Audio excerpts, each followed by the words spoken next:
Consider a boxer who is not well prepared for a boxing match. He's going to get hit a lot, his guard is going to be down, and eventually he is going to lose the fight.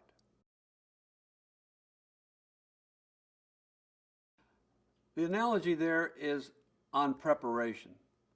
Preparation begins from day one of the first assignment in lecture or textbook notes.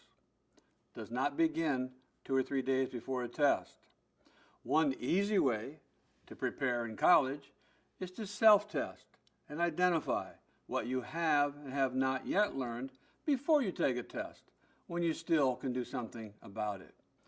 Study with a partner and quiz each other, or get in a study group and exchange information and test each other on your knowledge. If you're unclear on any ideas or concepts or words or definitions or vocabulary, ask your professor, ask other students in class to have an explanation to help you understand. If it's permitted by your instructors, use previous exams, not for the content of the answers, but how the questions are actually formulated, which will give you a good idea of what kinds of questions are going to be on the next test.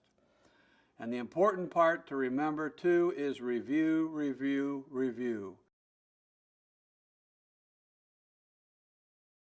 Remember, preparation begins from the day one of the first assignment in the textbook or lecture notes.